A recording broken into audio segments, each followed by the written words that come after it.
Okay, ready? Okay, is this on? Good evening. Since 5:30, the Board of Education has been in closed session for discussion of lawfully closed meeting minutes for the purposes of approval by the body of the minutes, the appointment, employment, compensation, discipline, performance, or dismissal of specific employees of the district or legal counsel for the district, litigation when action against affecting on or behalf of the particular district has been filed and is pending before a court or administrative tribunal, collective negotiating matters between the district and its employees or their representatives, the sale or purchase of securities, investments, or investment contracts. Please have a motion to come out of closed session. I move to come out of closed session. Second. And all in favor? Aye. Aye. Okay. Good evening and welcome to the open session of the August 17th meeting for the Board of Education. Our mission is to educate students to be self-directed learners, collaborative workers, complex thinkers, quality producers, and community contributors.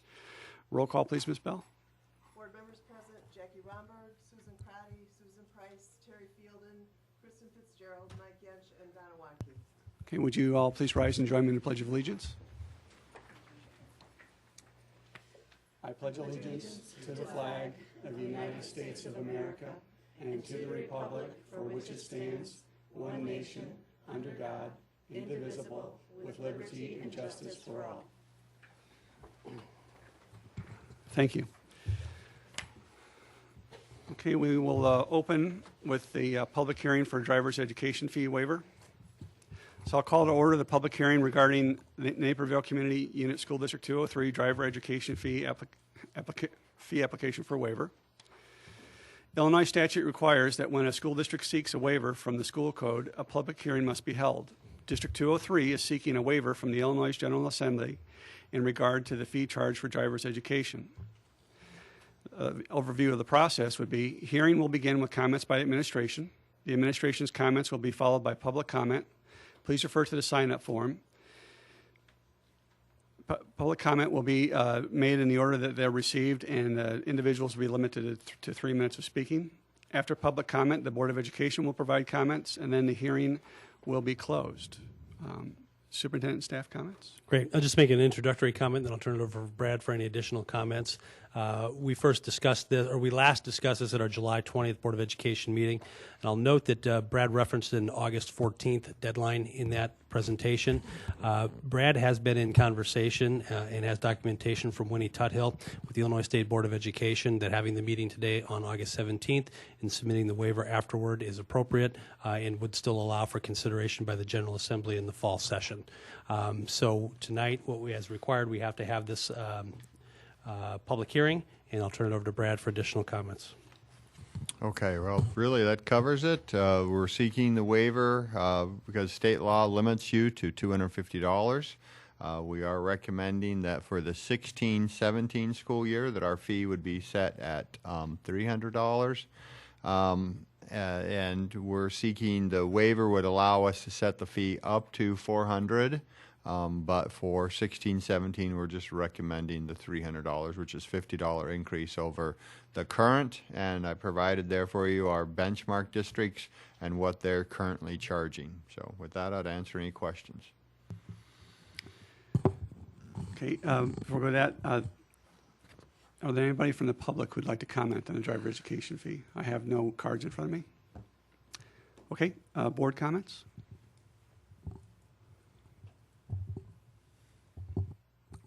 Kristen? Just to clarify, and I think you stated this, but this is your recommendation is for the fee, but you could change the recommendation, and the recommendation can change throughout the time of the waiver. Is that correct? That is correct. With public or proper notice through the board agenda, just like we approve other fees. So we're just recommending, as part of the statute, you have to list what you would expect the first fee to be, and so we're listing that as part of the compliance. But in the fall, in the spring, when we set the fees, if the board, for some reason wanted to set it differently, we would just have to notice that appropriately. Anyone else?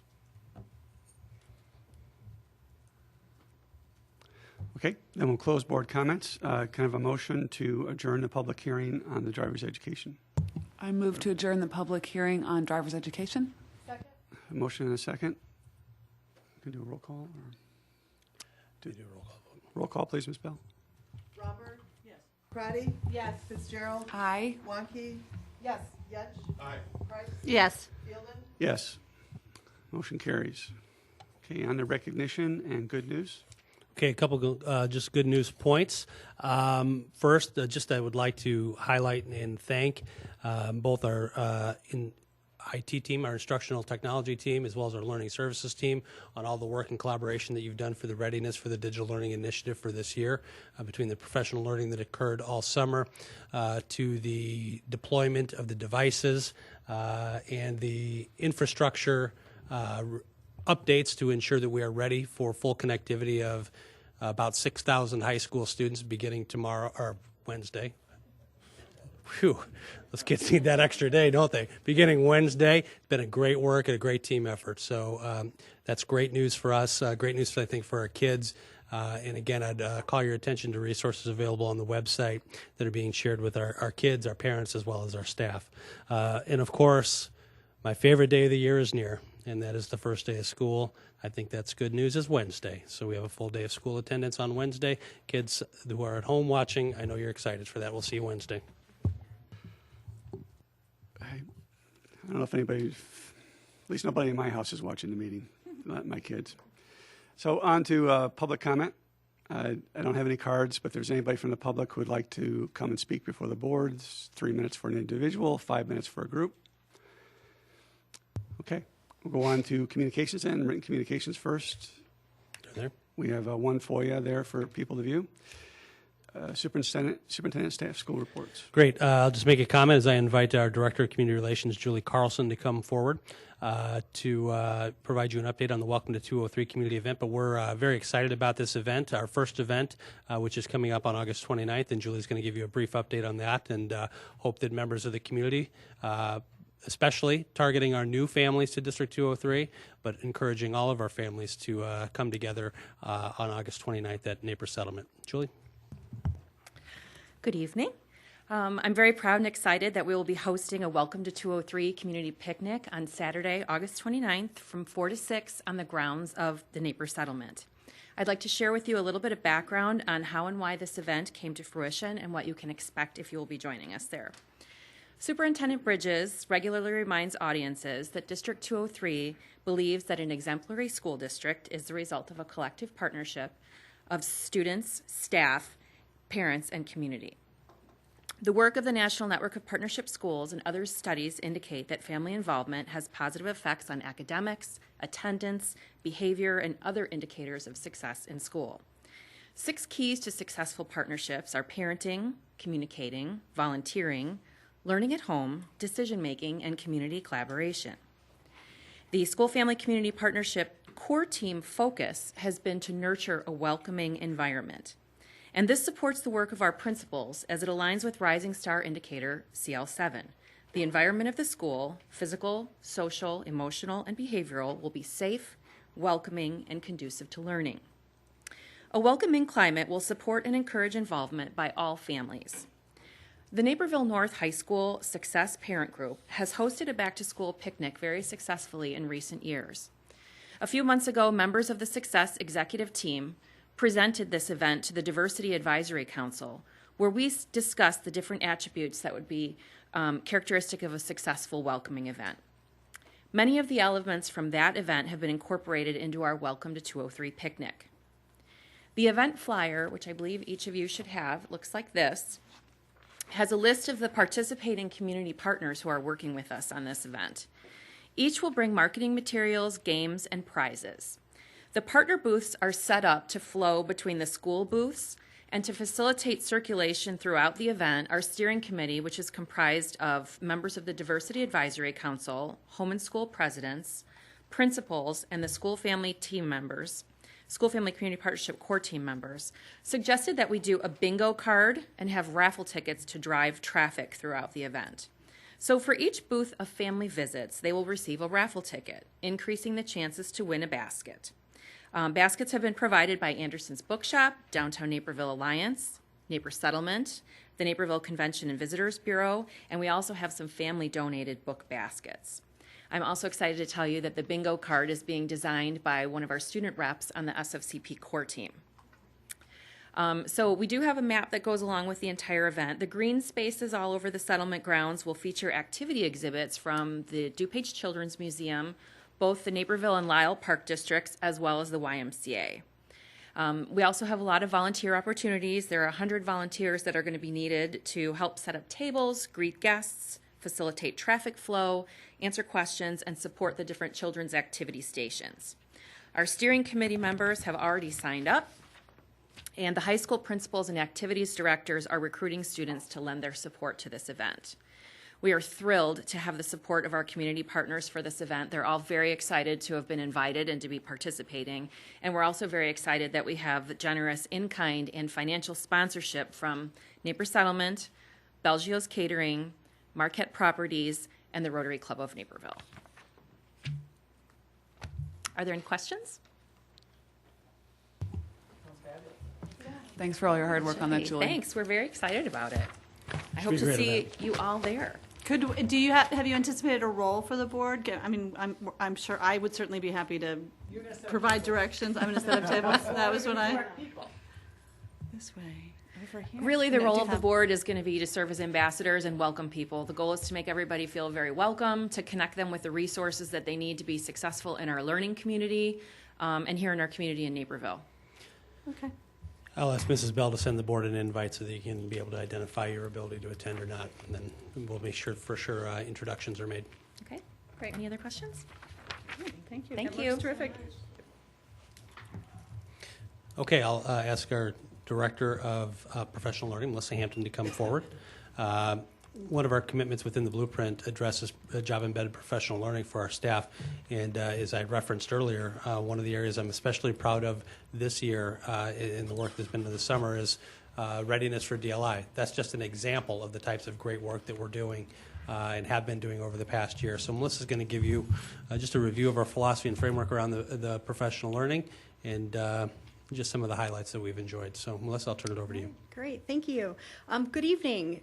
Tonight I am here to provide the Board of Education with a professional learning update. The outcomes for tonight's update are to review the philosophy and framework for professional learning in our district, update the Board of Education on professional learning associated with commitments 116A, all-day kindergarten, 116B, curriculum aligned to Common Core state standards, and 216D, culturally responsive practices. The final outcome is to provide you with an overview of the 2015-2016 professional learning for all staff. Effective learning organizations are designed to promote continuous, ongoing, and connected adult learning that is focused on increasing student learning. The District 203 professional learning philosophy outlines what we hold important and highlights our commitment to providing a robust system of professional learning that is high quality and research-based. As you may remember from the May 5th, 2014 professional learning presentation to the Board of Education, District 203 created a professional learning framework that systematically included multiple structures and platforms focused on sustainability. Professional learning is offered through a variety of training, self-paced options, and job-embedded professional learning. Anything that we offer initially in training, we provide self-paced follow-up options. For example, when we offer training for staff, we follow it up with a Canvas course or SharePoint folder that has links to all materials and additional online professional learning supports. Our main focus is on job-embedded professional learning. We know that for learning to be sustainable, it must be ongoing. It's the job-embedded structures where we truly see impact on instructional practice. Educators engage in coaching and professional learning communities for daily professional learning, participate in peer observations and reflections, and collaborate in lesson and learning studies. This structure of collaborative and job-embedded professional learning is during the day and is focused on student learning. Continuing with our belief in providing strong professional learning for our teachers and administrators, a strategic blueprint commitment was intentionally created to act as the umbrella for professional learning in our district, with the professional learning philosophy and framework as the backbone of this commitment. The blueprint is 218A, implement a new model of job-embedded professional learning to improve teacher efficacy and student learning, includes our coaching services, and also focuses on building teacher content knowledge and instructional capacity, as well as developing teacher leaders. One of the many areas of pride for District 203 is the quality of our professional learning. One of the reasons that we stand apart is our focus in the planning process and our commitment to sustainability. Starting with our District 203 professional learning framework, we ensure through planning that we support learning through multiple modes: training, self-paced, and job-embedded. The planning process begins with very clear learning outcomes. Our professional learning is standards-based, focused on adult learning, collaborative in nature, and we always strive for sustainability so that we can best impact students. Now for an update on all-day kindergarten. As we look at the three structures for professional learning, the majority of our training occurred during the 2012-2013 school year. With continued support through job-embedded structures and grade-level curriculum meetings. Teachers engaged in professional learning in the areas of math, literacy, and social-emotional learning. Additional learning was designed based on feedback from kindergarten teachers and building administration. Today, our kindergarten teachers continue to build their professional learning, as all kindergarten is now part of district culture. Teachers continue to focus their learning in literacy with specific focus on word study, phonics, and phonemic awareness. Teachers will continue to receive support from coaches, collaborate with colleagues, and learn through self-paced structures. As you are aware, our math and literacy curriculum are fully implemented, and multiple professional learning opportunities have been provided for all K-12 staff. We are currently in the process of incorporating Common Core standards for history, social studies, science, and technical subjects into our 612 courses and instruction. For the 2015-16 school year, in the area of math, all teachers will focus on differentiated instruction using assessment to identify student need and plan instruction. The learning will be based on student data analysis, and the structure will be job embedded at the building level. For literacy, high school literacy professional learning will be led by the ComArts instructional coordinators and will focus on providing students with timely feedback in alignment with learning standards. Elementary and junior high teachers will engage in learning centered around writing instruction with support from their learning support coaches. HST standards are disciplinary literacy standards. Teachers are responsible for implementing these standards into instruction. Teachers have and will engage in professional learning with leading experts in the field, district-led workshops, and through department learning communities. Our professional learning on culturally responsive practices began in the fall of 2013 with principals and department leaders, then quickly moved to buildings with principals designing and providing professional learning through institute days in alignment with the Rising Star process. Last year, we clearly established separate implementation goals for teachers and for leaders. The implementation expectations for teachers include self-reflection on beliefs, culture, and bias and their impact on instruction, and knowledge of students' cultures and individual learning needs to design instruction and select resources for learning. Our building and district leaders are also expected to self-reflect on beliefs, culture, and bias and their impact on instruction, and apply equity-based leadership practices. Additionally, leaders are expected to design and implement culturally responsive practices in their buildings or departments. These expectations will continue in the 2015-16 school year.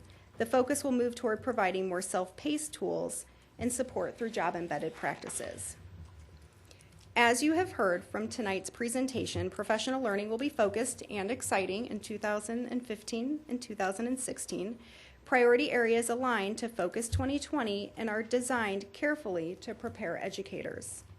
I would like to end tonight's presentation with a celebration story from the summer. As you may recall from the Spring Digital Learning Board presentation 3 months ago, we sat in this very room and discussed the tight timeline for engaging staff and high-quality professional learning that would prepare them for a one-to-one environment focused on personalizing learning for students. I'm happy to report that we just finished our third round of summer professional learning. We engaged just under 400 educators in professional learning. There was an overwhelmingly positive response from the two-day intensive. Teachers gained insight from a national leader in the field, learned tips and ideas from colleagues and leaders who participated in the pilot, and also had an opportunity to hear a student perspective. In addition to the Summer Institute, we have ongoing supports in place, including a well-designed Canvas course for teachers with many additional resources. We also have a strategic plan for collaborative learning, self-paced, and coaching structures. I have no doubt when it comes to professional learning for educators, District 203 is a leader in the field. Questions? I'd just again like to compliment Melissa, the team, all the learning services, and even the staff who took a role in the digital leadership trainings that we had. Having worked in other districts, seeing the commitment to professional learning and ongoing professional learning that we have in this district is pretty impressive. So something to be very proud of and great work. Good, Susan. Thank you. Thank you very much. I think this is amazing, and we've moved forward so much with our professional learning, I really appreciate that, and I think it's terrific. Can you describe what you mean by sustainability? Sure. Often when districts will engage in professional learning, they'll offer a training to begin with, and then they'll kind of assume perhaps that because we've offered a training, maybe a one-time professional learning event, that teachers are trained, ready to go, and can continue on with that learning. And so sustainability structures that we put in place are things like our coaching model. And so that means that if we do offer a professional learning event or a training, that teachers can have that side-by-side support in place, and we've trained those people to be able to partner with teachers along the way, or online structures that we would have in place so that teachers can access and continue the learning so that it doesn't just go away, kind of like a drive-by where you just have it once and then there's no continued learning. Right.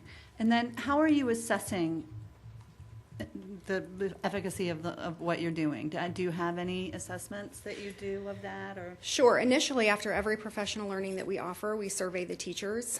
We have to do it for the state. We also do it for ourselves, and we use that feedback to design what the ongoing structures are going to look like, what's the continued learning that teachers need, and then how supported they, or how they feel initially going into whatever it is that we've just trained them on.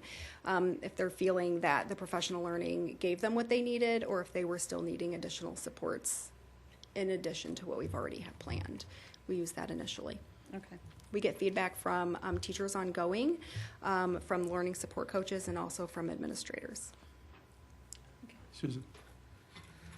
So you said you did three different sessions. Mm-hmm. So when you get do you get the feedback from the first one before you have the other two sessions? Yes. And does that make you change how you deliver instruction to the teachers like you would to the students? I'm going to answer part of that for her because not only did we change from the first to the second based on teacher feedback and observation, we were able to make improvements on some of them during. So absolutely, Nice. take some of that feedback and make some changes just in terms of structure in place. So you can say whatever else you were going to say, that was but good. that was We a knew that. compliment that needed to be made. Is that yes, absolutely. Yes. I have to say your exuberance in this is just, it's really exciting. I mean, I'm sure the teachers, it is, and I'm sure the teachers feel it as well. And the thing that's most exciting is that I feel that you could bring them anything. They now have these expectations of what it's going to look like and that their time is well spent. Because, you hate that meeting that you just have to go to, but that they get to walk away with something and then it continues. And so your exuberance is bouncing off the walls in here. Thank you. We strive to not get the feedback that it was a waste of my time. Right. So we definitely want to make sure that if we're going to pull teachers together, that they walk away feeling that it was a good use of their time and that they feel better prepared and excited to continue the conversation. And for those of you, my colleagues that were able to be there on what is equally an important day, the new teacher breakfast last Friday, almost equally important in my mind to the first day of school.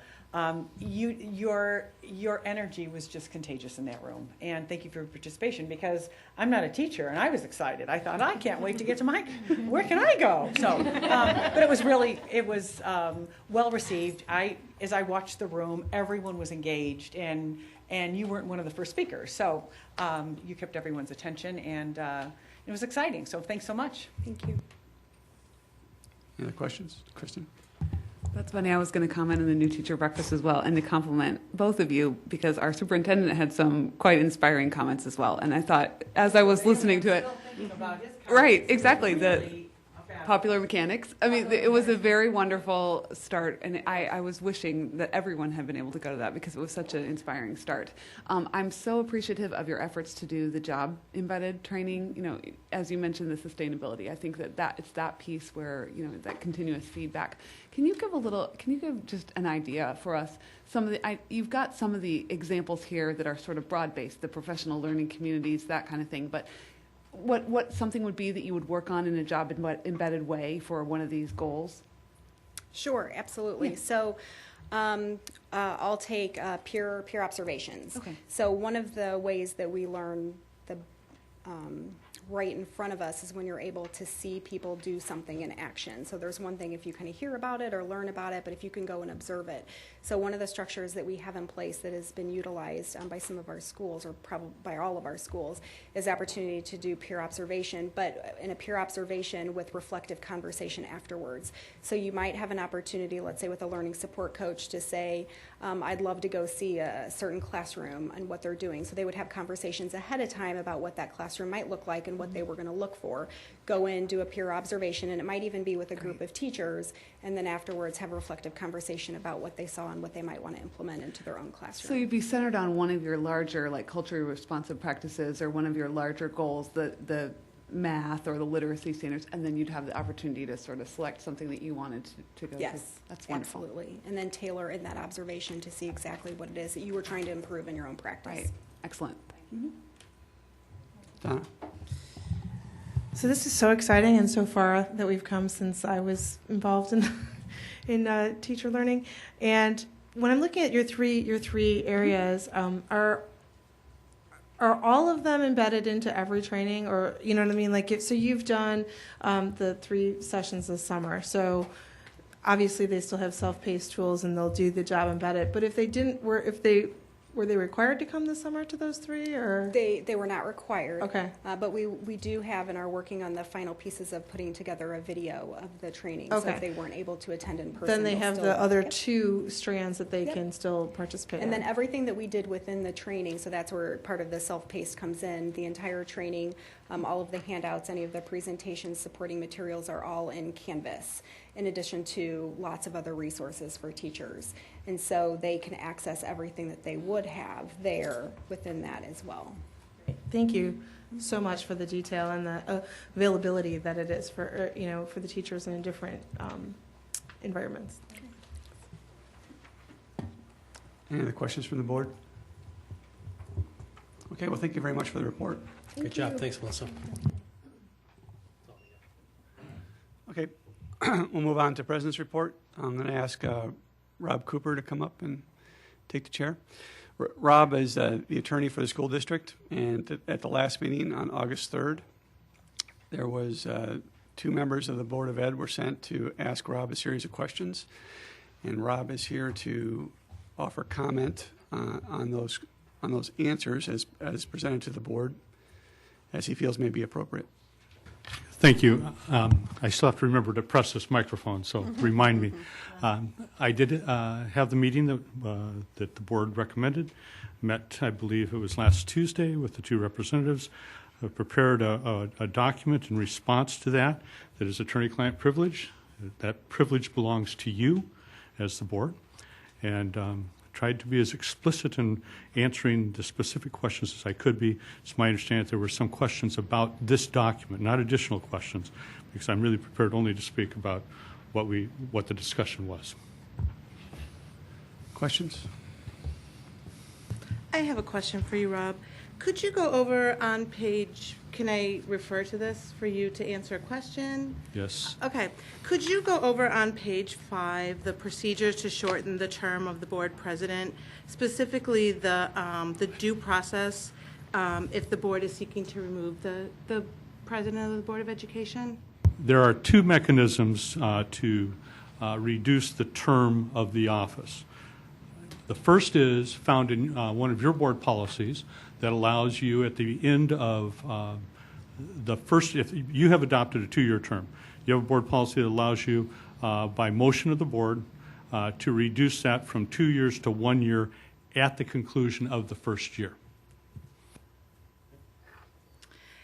And I was just curious, so Kristen and Mike attended the meeting, and I was curious if you could share without breaking any attorney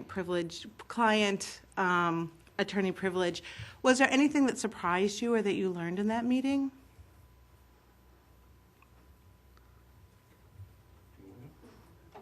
I'd have to say the only real surprise I had was because everything that Rob described me would pretty much matched my understanding of the law and reading of the law.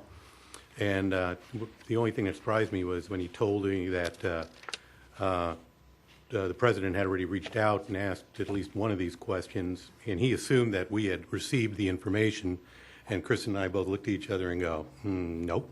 So it was obviously an information flow problem. But as far as the rest of the materials, not really. So at least I didn't have any big surprises on the law and the interpretation of the law. I think it's helpful for everyone on the board just to have the same understanding of the law, both with regard to the both statutes that were addressed. So that I would say, I guess, from my perspective, there were aspects that I had not understood before, and so it was helpful to have additional information from Rob. Okay. So I had kind of expected this to come under new business instead of president's report, so I don't think it really matters in the terms of the questions. So I guess my question to you is under the, since it's not really a board report specifically to us, my question was, so when you have these kind of rules and regulations that you have to meet and things like the our code of conduct for the members of the school board, those fall underneath there too and allow these things to take place. Is that correct? Without knowing the documents you're referring specifically to, I can't answer that question. I was responding to very specific questions, and that was not one of the specific questions, the code of conduct interaction. Okay, it's ISB, I think we're... Yes, the ISB code of conduct that the we ISB own. has a code of conduct that we're responsible. I would Yes, they do. Am I on? I know that they do. You're not on. I turned it off. Has to be blue. Two blues. Am I on now? Yes. Yes. Okay, thanks, Susan. I'm just not very good at this. Yes, and in the past, we have addressed the code of conduct, and yes, you are expected to comply with that. There's no penalty if you don't, but that's the expectation that you do so. But I was not asked to specifically address the interaction of the ISB code of conduct with the issues that I was asked about. So that would come up in new business to discuss? Yes. Okay. Rob, while you're here, I think it would be important, are there a couple, I'll ask my colleagues as well, there's been some a couple of your first few bullets. I didn't have the benefit of, I wasn't one of the two that had the privilege of sitting and meeting with you, which I was fine of my colleagues that were there.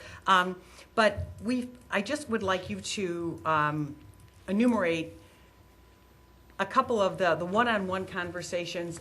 I guess what my confusion is, a bit of my confusion, I've heard ISB suggested one thing, and perhaps our president and vice president can chime in, because I've heard this second and third hand different ways. ISB has said one thing, but certainly what you've said contradicts that in my mind.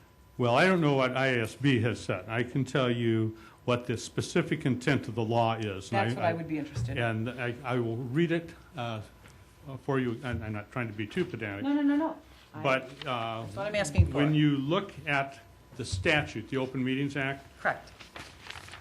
Any discussion must begin with a declared intent. There's a declared intent in the statute, and it's been amended most recently 2 years ago to talk about contemporaneous interactions. But it is the public policy of this state that public bodies exist to aid in the conduct of the people's business, and that the people have a right to be informed as to the conduct of their business. In order that the people shall be informed, the Assembly finds and declares that, and I added an emphasis here, it is the intent of this act to ensure that the actions of public bodies be taken openly and that their deliberations be conducted openly. Now, I don't know where I and the ISB differ, but it's clear that there's not a prohibition against one-on-one interactions. People can have conversations. And is there a difference, do the president or vice president, at one point in time I understood that they have a different set of rules than the rest of the board? There's no statutory provision for that. Did you both understand that? But there is, Oh, that you and Susan had a different, we could not speak to each other like you could speak to us. It was a different role. Susan, you remember that conversation, or maybe? You had heard it from Terry, so that's why I just wanted the clarification. No, I never said anything like that. And what do you mean by speaking differently? That you could perhaps, and I would say, I would talk to Kristen, and Kristen could say, well, I'd like that, I was thinking about that schedule. Donna would kind of like, no decision making. I'd like that schedule to have amortization on it. I'm just choosing investments. We can't have that discussion, but you two could have. Now, if you're not recalling this at all, fine. I just wanted to clarify. I mean, are you asking Rob? Rob is saying there's not. I was on the understanding from you, Susan, and through Terry, that there was a different form of communication. I just wanted an explanation.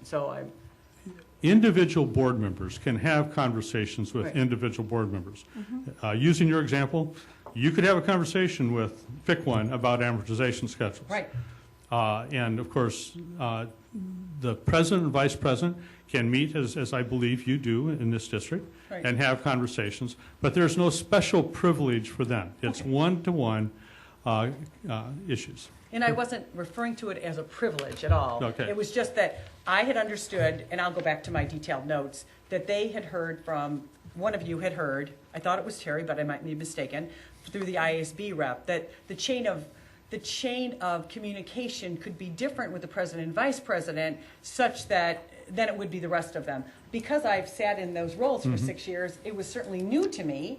I didn't think that existed, but I thought, there's new rules all the time. So thank you for that. Not that I'm... Thank you. So, but the challenge is when we can have discussions about issues, but can't come to conclusion. So, for example, if a board member said to somebody, 4 people support this issue, I've talked to them, and we're ready to vote this way, that's inappropriate, correct. Yes? I am not saying that that is inappropriate. What I am saying in the memo is that our statute is ambiguous. It is silent as to that issue. Oh, okay. Okay? But I did tell you that some people, and one of the questions that was posed to me as a round-robin conversation, when you look at the case law around the country, they talk about a rolling quorum. And what they have found is that, and I'll go back to what I said in real plain letters, there's no restriction on one-to-one communication. Right. If people use it, and I'm not suggesting that this board does, but there was an implication that it might happen. If people choose a series of one-on-one communications in order to circumvent or avoid the stated intent of the law, that welcomes a complaint to the Public Access Counselor. We've not said yet, and I gave you an example where a close question like that was posed to one of our Public Access Counselors, and they said, no, it's not a violation. But I'm telling you that given the current contemporary state of events, that it is right for a complaint if there's a belief or a demonstrable intent on any part of any board to circumvent the intent of the statute. Is that responsive to your question? Yes, for me, yeah. So the IASB refers to that as daisy chaining. As what? A daisy chain? Daisy chain. I haven't done that since I was 6. Yes, but that is their term for it. Okay. So, any other questions? But Terry, I want to make sure I understand. You nor Susan remember any conversation about the president or vice president having a different chain, that has nothing to do with the daisy chain. It's nothing, you don't recall ever communicating that the president or vice president might have a different chain of command or be entitled to a different chain of command within the group of 7. I don't, what do you mean by different chain of command? That you would be able to have a different round robin or daisy chain conversation than other board members could have. Yeah, that'd not be a good question for the IASB, because they do say, what she's told me is that it's what Barb Tony has told me is that it's okay for the board president to issue a memo to the full board, copy all the board members, so long as that doesn't create a discussion. In other words, so as long as somebody doesn't hit reply to all Right. when they reply. So, our practice has been, we understand that, we can do that, but we blind carbon all the board Right. members so that everybody avoids hitting the reply to all, and you can reply that way. That's one form of communication for. Right, that's not what I'm referring to. I just want to make sure that we're clear with Rob here and taking his time that I want to understand if ISB has said something different than Rob understands in the law, that we just clarify it now. It's not a right or a wrong. Well, like I said, they see it more as daisy chaining. So if somebody were to talk about an issue, call another board member, talk about that, relay the opinion of the board member, and say, well, this board member is not in favor or in favor of this issue, then a third board member calls another board member. The IASB perceives that as daisy chaining, and somehow. But we're saying there's really no prohibition. There's nothing in the statute that prohibits it. When we amended it, not when we, but they amended it, it speaks now of contemporaneous interaction. And we have not yet addressed it. What I attempted to do in my discussions is to say, here's a potential danger. Exactly. And that's, my job is to try and protect you from that. There are two sides to that. There's what the law says, and there's what the public perception of that process would be. Right, public perception's huge. Yes. I understand.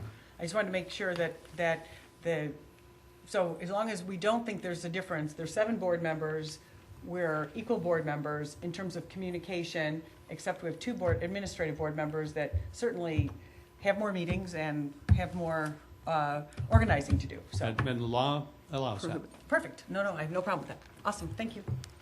I have another question, Rob. So on the flip side of that, I'm just curious, when Mike and Kristen attended last week with you, and there wasn't information shared, but only shared with certain board members, is that the way the information flows as well? Like you get to, if you share something with me, or, like if Dan just shared something with only Donna, right? She only knew what the budget was and not the rest of us. That's the budget, I mean, that's Not the budget, I'm sorry. A question asked of the attorney. So if a question's asked of the attorney, forget the question. Right. And remember, your board policy says who gets to call the board attorney. It says the president does, the superintendent does, and the superintendent can designate people to do so. And in a district as complex as this, there are probably a half a dozen people that Dan has identified or Mr. Bridges has identified. You may receive calls from this administrator. On some occasions, I'll get a call from Mr. Bridges or one of the designated people saying a particular principal or another individual needs to talk to you. As you know, I represent, my firm represents, to be more precise, the board in its entirety. We don't represent individuals. I and other people in my firm, my name's on the door, only accept calls from one board member, and that's the board president, unless, pursuant to policy, as you did 2 weeks ago, you say, we as a board want you or a representative from your firm to talk to others. Any other questions? Thank you for your time, Rob. Thanks, Rob. Thank you. Thank you, Rob. Okay. It's good to see you always. Good to see you as well. Take care.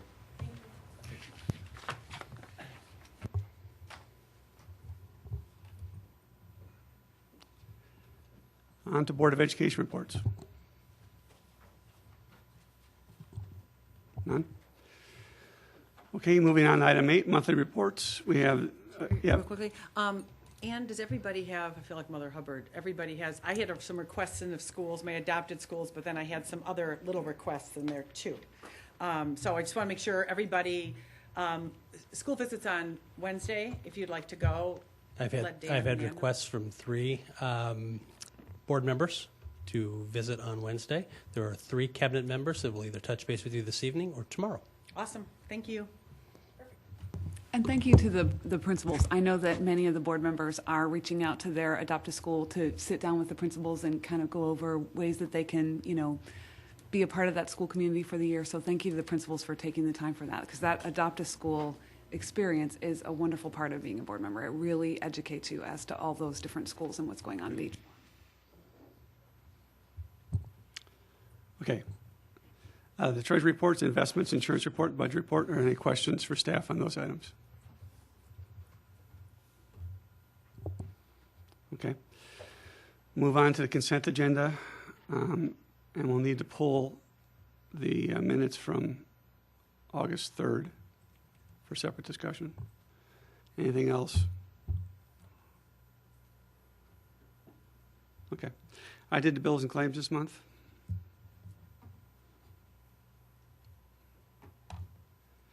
So, yeah, I'm getting to it. So I went through the bills and claims, had a couple of questions, and they were answered, mostly centered around some pharmacy expenditures, but they were clarified quite quickly, and it wasn't what I thought, so it was good. So I move approval of warrant number 401076 through warrant number 401618, totaling $17,279,284.21 for the period of July 21st, 2015 to August 17th, 2015. And items 9.02, personnel report. Under board meeting minutes, the minutes of July 20th and the minutes of July 27th, and the approval of the contract for True Logic North. Second. Motion and a second. Roll call, please, Ms. Bell. Fielden, Yes. Romberg. Yes. Wanke. Yes. Pratty. Yes. Yunch. Aye. Fitzgerald. Aye. Price. Yes. Motion carries. Okay, on to discussion without action. We had several policy Minutes, the minutes. 8-3. Sorry. Yep. I make a motion to approve the meeting minutes for 8/3/15 on item number 9.03 and as amended, right? As amended. Second. They were not amended. As presented. 720 As was presented. amended. Or was- Right. Well, there was that little change about the development. Okay. As corrected. Is there a second? Second. Okay, roll call, please, Ms. Bell. Romberg. Yes. Fielden, Yes. Fitzgerald, Aye. Price, Yes. Pratty. Abstain. Yunch. Aye. Motion, Wanke. Yes. motion carries. Okay, Is that all the minutes? that's all the minutes. Now we're on to discussion without action, and there were several policies that were reviewed for the first time on August 3rd, and asked for some revisions that wanted to be discussed about again with the Board of Education. Right. So, as Terry said, at our last Board of Education meeting, we began the process of going through Section 4. Board discussion led to the recommendation that these particular policies listed in item number 10.01 may warrant additional conversation. So we will not be asking for action this evening, as would be our typical pattern. We'll turn it over to Kane to begin, and we'll just go through policy by policy as it has been our practice. Okay, thank you very much. So these first set of policies from Section 4 are ones where there was the board was seeking revisions or had questions about particular aspects of it. So for 4.10, fiscal and business management, I'll just highlight 2 aspects that were revised since the previous board meeting. The board had expressed a way to include in there the goal that the budget process and the budget be approved prior to the start of the fiscal year. So I simply included that as a goal statement at the beginning of the paragraph under budget planning. I did then include the previous statement that was designed for the flexibility discussed before, that just indicates that no later than the first regular meeting in August, the superintendent shall present to the board a tentative budget. Obviously, the board's goal is to have it done by the beginning of the fiscal year, but the flexibility is still in there in case there are circumstances that cause it to need the budget to be presented no later than August 1st. And again, the budget calendar and the budget process should take care of that on a regular basis to meet that board goal.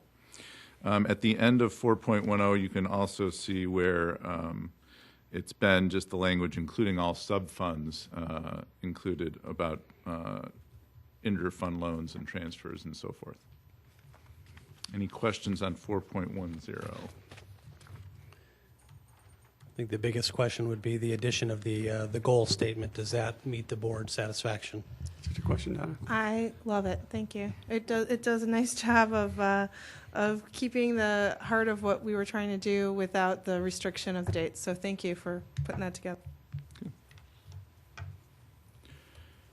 Okay. Any other questions? Next. 4.15, again, is a whole new press recommended policy. And there was simply a question about item 1 and the use of the word authorized by state and federal law. And in consulting with our attorneys, they recommend to keep authorized as flexibility. Right now, we don't do all the things that are authorized under the law, but we do a certain number of things, and we keep a regular tab, the HR department does, on those things that it feels are in the best interest of the district, but still comply with the law. Going back in time on those, just, people that graduated in 1970, 1980, like, what about their data that we still have in terms of protecting their identity? Because I know I used to fill stuff out all the time. You used to fill stuff out all the time and put that on there. Are those, do we destroy things on a 5-year basis? Yes, we do, actually, and we're due to destroy a whole bunch of stuff in just about 8 weeks. But that actually falls under a slightly different policy and law, and follows more under student information and the federal protections for student information. But we do have a regular cycle. We consult with the attorney every year on changes to that law. And when Dr. Hawkins was in this position, he undertook a process with help to establish, and Maureen Dvorak every year in centralized enrollment gathers those documents up from the schools, and we have someone who'll come with a big truck and shred them in about 8 weeks. Yes. So we do follow all the laws related to student identity protection. And employees that have And retired. employees, too. Right, okay. Yes. That works a little bit very differently. global to me. Okay, Right. the shredding is related to student documents. The employee documents are followed under Ms. Hetman's guidance. I'd have to look up the specifics of that. Thank you. Any other questions? Continue. 4.30 is revenue and investments. I think the issues here was we changed it, if you look on the third page particularly, is to, under controls and report, to provide monthly investment reports to the board instead of quarterly. That would be the change from the previous board meeting that's been included there. Like that, thank you. Any questions on 4.3? Kristen? So the change was to just make the reports. Did you make any additional changes to, okay, maybe I'm looking at the wrong, oh no, I'm looking at the wrong piece. Okay. We had talked a little bit about the question about diversification and whether or not there was anything additional to be added to that. Right, for 4.30? I didn't have anything in my notes related to that from the previous board meeting. I know there was a discussion about the order of priority as listed and whether or not those revised statements reflected the board's intent, but I didn't have anything in my notes for specific revisions there. You had mentioned that you would look at that as well as the question of, because I asked a couple of questions about how we had strengthened the liquidity quite a bit. We reordered, and we talked a little bit about the rate of return there at the bottom. So my question had been, I had asked Brad about whether or not it was clear enough, and he said it was clear to him. But I think my further question is, would it be clear going forward? And one of my colleagues had made a number of questions about the idea of not specifying too much, which I agree. But my question had been, is there any middle ground? Is there anything that would be something that would not specify too much, but that would also leave very little or fewer things to the eye of the beholder. So I feel comfortable with the language that's here now, but if the board would like us to come back with more language, we can do that. We're not asking for action on this one this Right. evening, Right, I know that. but I'd want to hear from the board, so. Does everyone else feel comfortable with where we are? My concern had been that Brad had kind of said, I think, and I don't want to restate what you said, or say something different, but that you know a lot now. But that, coming in, being a new person, that's my question is, these policies are for, all time. We hope to help out future boards and future people in Brad's position. And so that was my question is, I agree that we do not want to go in too much detail there. And there were some suggested revisions that were quite detailed. But I also would prefer to have you not have to say that. I know it now, or your future person. Right. So if I can hear from the board, if that's. I'm not sure what she's asking. I'm asking if there's a greater level of specificity to the question of diversification without going into we should have this percent, blah, blah, blah, but a question of how to make that something where someone reading it wouldn't have a majorly different opinion of another person. I guess my 2 cents in this, diversification is a pretty standard term in the world. And I think diversification of an issue or a group of issues of greater than 5%, the SEC says 5%, our Ellers, our financial advisors that came and talked to us mentioned 5%. So I'm comfortable with this. I think it was just some issues that were out there that seemed greater and there was some confusion. I think generally, if there's a business manager that's working with an investment advisors, I think this terminology would be adequate in my mind, but I agree. I'm open. Yeah, I'm no, I open. agree. I worry that percentages are frightening to me, and I think the two somebody in Brad's situation as a business manager and together with somebody that knows the nuts and bolts of investments, the words are fine for me. I agree. Robert. Her. Yeah, and, I remember you asking the questions, and... You remember me? Is that what you said? Yeah, I remember you asking the question, and I think the response was the same, and there was, you were looking for, what the board was, and I think, speaking for myself, you just heard Jackie, I'm also comfortable with this language, because I have trouble imagining what it would look like that would define it more and not be overly restrictive. Because if you remember 2 meetings ago when we first talked about this, one of my comments was... I know. No, not the proposal. I didn't see any big problems with our policies. It's following the policies, that get us into trouble. So, you can't predict everybody's reading of the words. You can only make them as good as possible. And I think this is as good as possible for the purposes and intents of this policy. Could you put more in? I mean, if somebody has certain suggestions, rather than just, I need more detail, then I'd be willing to look at them. But I am satisfied with where it is right now. So, especially with the emphasis now that safety of principal and liquidity come first. So, that is now clearly stated that, those are the 2 most important. Diversification is that important, and then rate of return. We may reach a point one day when we only have a couple $1 million of excess lying around, and we may just go, we're going to ladder it to CDs, and that's the end of it, and end of story. So I'm comfortable with it. And my point had been simply that, to your exact point, the question about if we follow the policies. Mm-hmm. And so I wanted to be sure that if we are not following the policies, it's not because we don't, you know what I mean? It wasn't that we have provided enough information that it's not because of the lack of information that the policy would not be followed. Oh, That was I understand you. And once again, when we looked at an example of how you can make this more exact, it was too specific. I think everybody went, ew, stay away.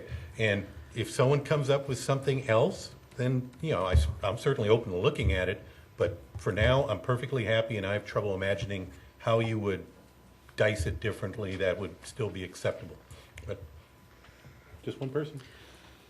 The other question that I had asked was with regard to reporting. I had wondered whether or not we wanted to add any kind of provisions that had to do with a certification or audit to ensure that we're in with our policies, that we're following our policies. The question of, so if it does remain a little less specific,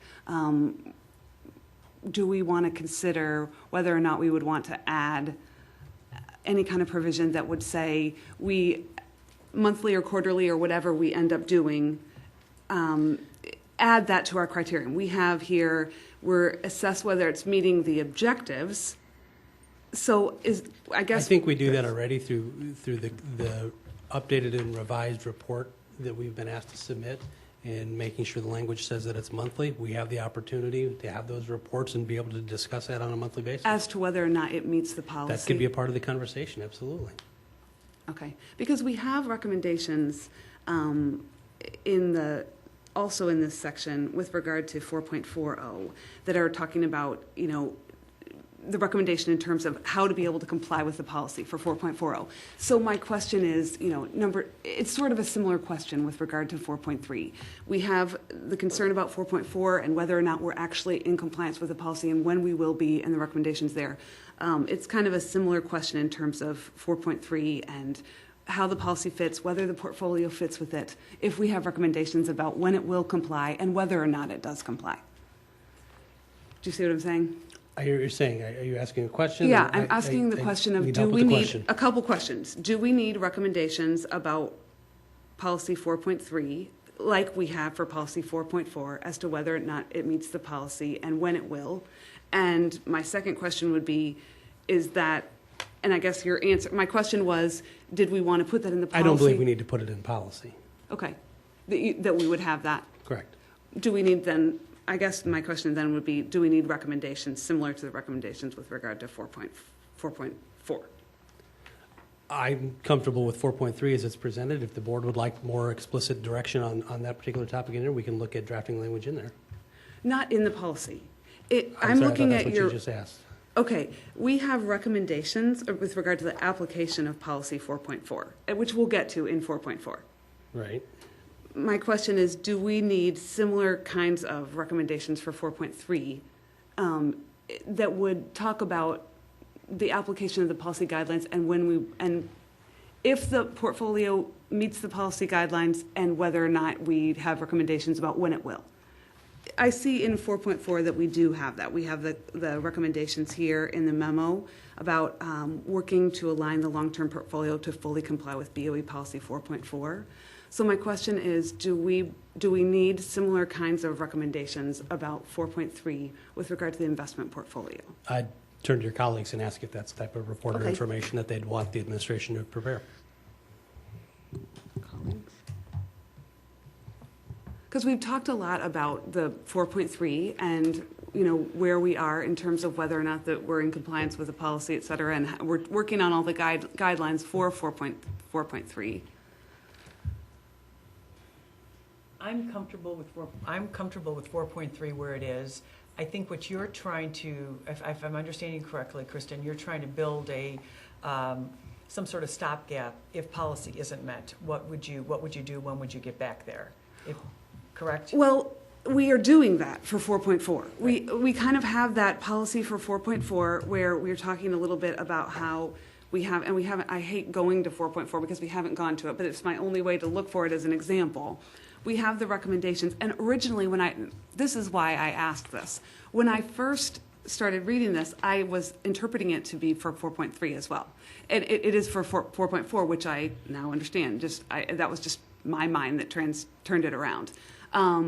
So I think that, and I know we're going to discuss that recommendation as we discuss 4.4. May I ask you, so we can, what are the words in 4.4 that you what in 4.4 are you trying to recommend for 4.3? I think what she's referring to is the Brad wrote a recommendation Right. on the application of policy 4:40 Right. and the impact on long-term investment. Right. And it actually lists dates and goals to achieve compliance with 4.40, which we're not in compliance right now. Right.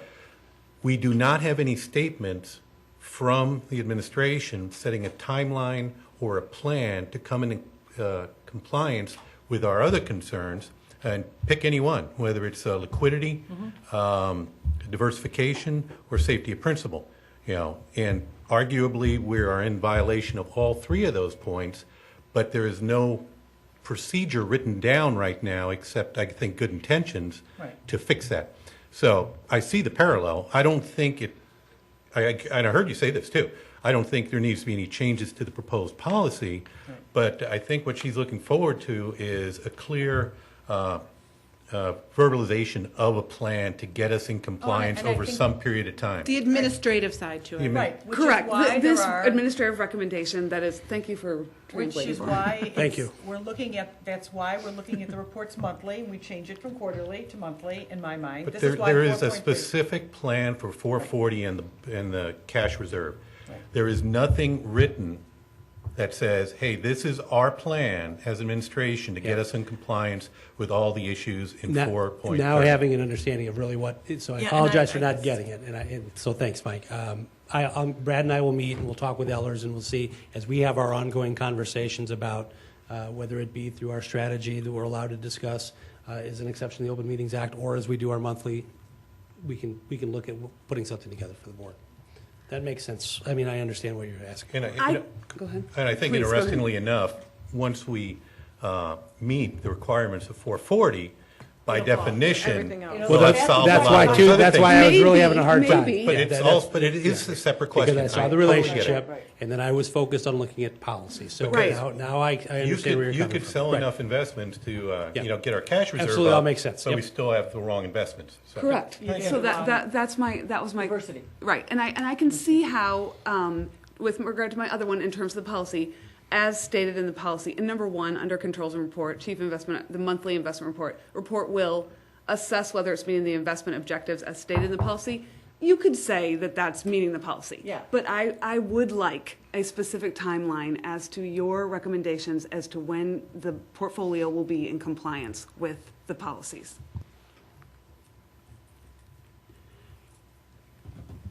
I think that's a good idea. I just, I'm sorry I had a hard time getting it. I think it's a good idea as well.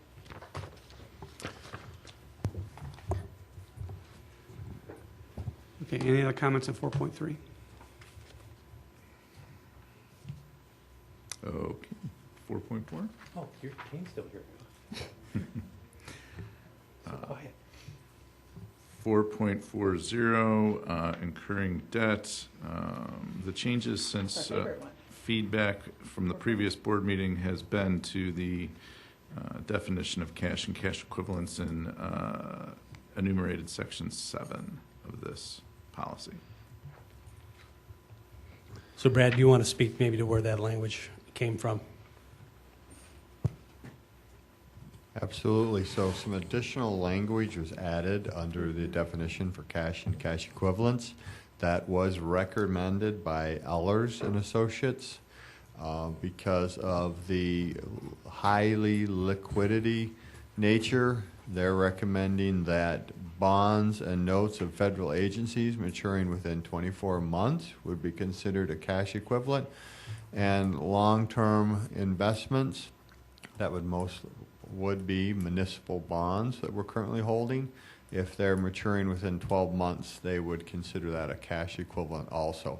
That is not the definition you would find like in GASB, General Accepted Accounting Principles.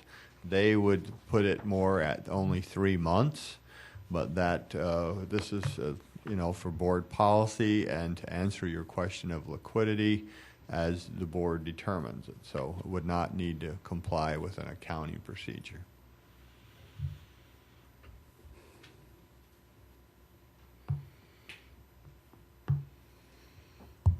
Go ahead. Well, it's stretching the definition of cash equivalents. It's if we were to go there, I think you'd have to change the language a little more, cash equivalents and these investments, because that is really stretching what a cash equivalent is. I mean, by that definition, we have $1 million in Board of Education bonds coming due in 2024. So in 2023, 12 months prior, we just count that as cash, even though they may not be marketable. So now if we hold on for a year, they become cash. I get that. But they may not be marketable a year prior. So is that likely? I don't know. I mean, they're junk. There's no possibility. It has no solution on the short-term horizon.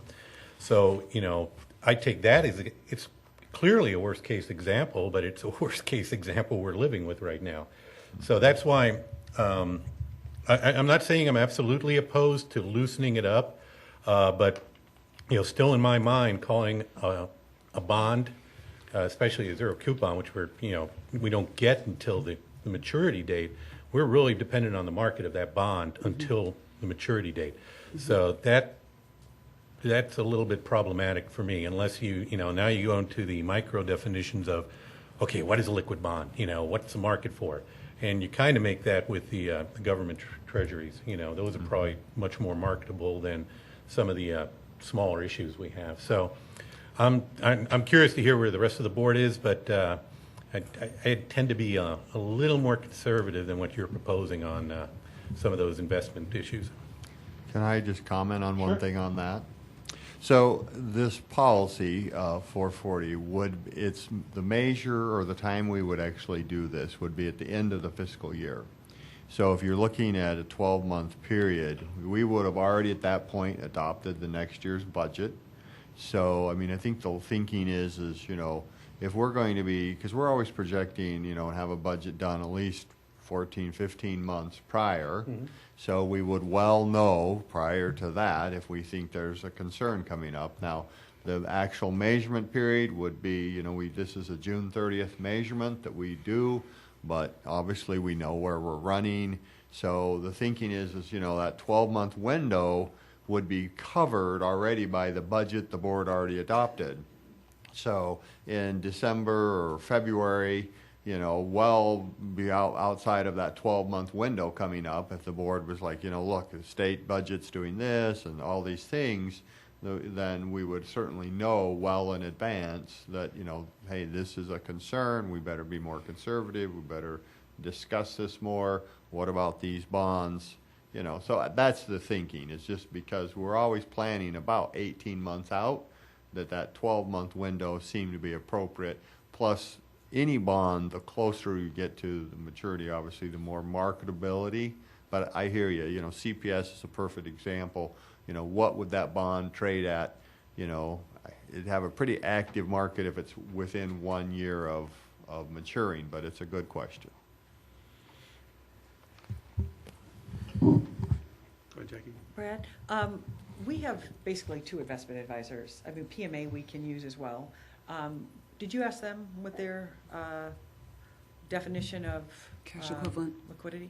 No, I did Can you not. just- I am meeting with them next week to Perfect. discuss some other things. Perfect, because this is not a conventional this is not a conventional definition of liquid assets. Right. And I think that we just have to keep coming back to what is the purpose of this Right. provision, and it's with regard to if we have unforeseen items. And so then to the extent that we add in a lot of market risk, then it's not really as able to be used, as able to be used for what we're trying to use it for. Why don't I suggest then that we get a second opinion from PMA? Yeah. Rethink language, right? Bring it back at our first meeting in September for additional discussion. Sure. And then think about action in our second. Right. Mm-hmm. Let's see. I would like to get it right. Mm-hmm.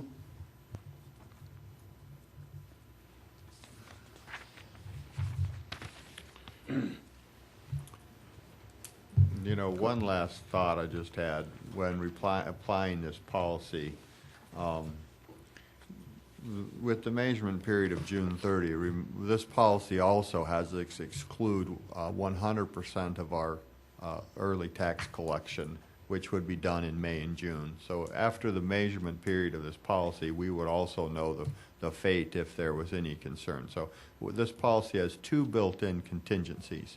One, a 10% reserve for unforeseen things, and Right. two, the backing out of about $112 million of early taxes. So those are two safeguards this policy has. One of those safeguards would already been well beyond. We would know what our early tax collection. So the policy has quite a few redundant safeguards, if you will.